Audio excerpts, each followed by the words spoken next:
21 अगस्त 2024 यानी आज भारत बंद है। सुप्रीम कोर्ट ने एक अहम फैसले में अनुसूचित जाति एवं जनजाति आरक्षण में क्रीमी लेयर लागू करने का फैसला सुनाया है। इसके विरोध में आज भारत बंद का आह्वान विभिन्न दलित संगठनों ने किया है। भारत के सर्वोच्च न्यायालय का कहना है कि सभी एससी और एसटी जातियां एक समान नहीं हैं। कुछ जातियां अधिक पिछड़ी हो सकती हैं, जिसकी वजह से कोटा के अंदर भी कोटा तय किया जा सकता है, जिसको लेकर सुप्रीम कोर्ट ने यह फैसला सुनाया है।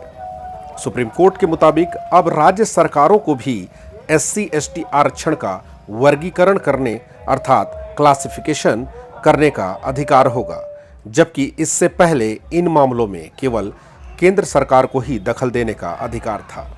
भारत बंद का समर्थन बहुजन समाज पार्टी, भीम आर्मी, भारत आदिवासी पार्टी और कांग्रेस पार्टी ने किया है। सुप्रीम कोर्ट के इस फैसले के बाद अब एससी एसटी में भी क्रीमी लेयर लागू हो जाएगा, जिसका अर्थ है कि यदि सालाना इनकम 8 लाख रुपए से अधिक है तो अब एसटी और एससी को भी आरक्षण का लाभ नहीं मिल पाएगा।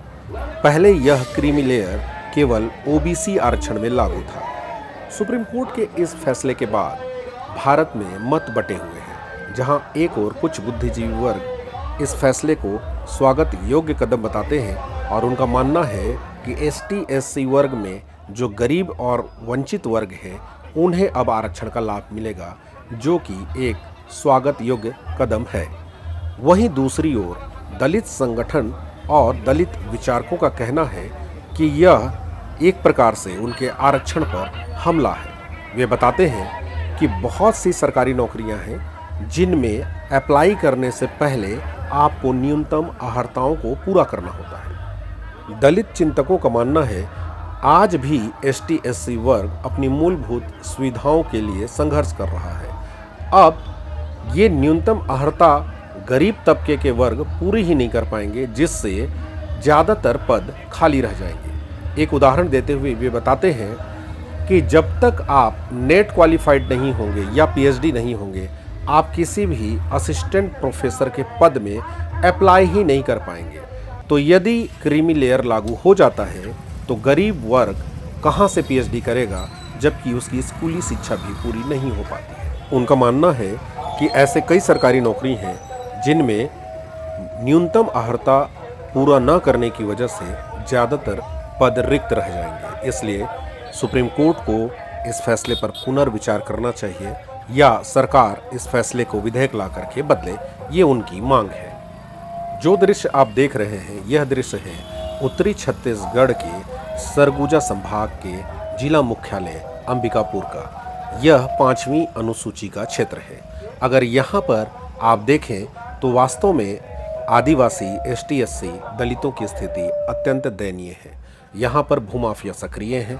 आदिवासियों की जमीन को सरकारी राजस्व विभाग के अधिकारी और कर्मचारियों की मिलीभगत से लूट लिया जाता है। यदि वे शिकायत करने थाने में जाते हैं तो अगले दिन संदिग्ध अवस्था में उनकी लाश मिलती है। साथ ही चंदौरा थाना हो, लटोरी चौकी हो या अंबिकापुर का कस्टोडियल डेथ, सभी में मारे जाने वाले आदिवासी हैं और उन्हें आज तक इंसाफ नहीं मिला है।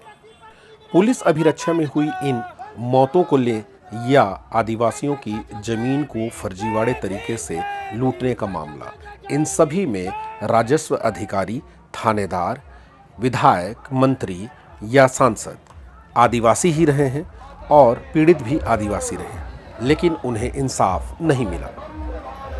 आरक्षण केवल रोजगार देने का माध्यम नहीं है। भारतीय संविधान की मंशा अनुरूप आरक्षण इसलिए दिया जाता है ताकि वे पद और शक्ति में रहें तो अपने वर्ग के साथ न्याय कर सके, अर्थात अहम फैसलों एवं निर्णय में उस वर्ग की भी भूमिका रहे जिन्हें 2000 सालों से ज़्यादा सताया गया है और जिन्हें पीछे रखा गया है।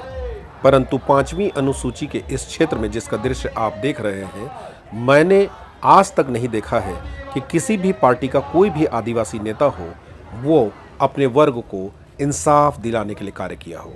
इसलिए मेरी नज़र में जातियां इस देश में केवल 2 ही हैं, एक अमीर, दूसरा गरीब। शुक्रिया।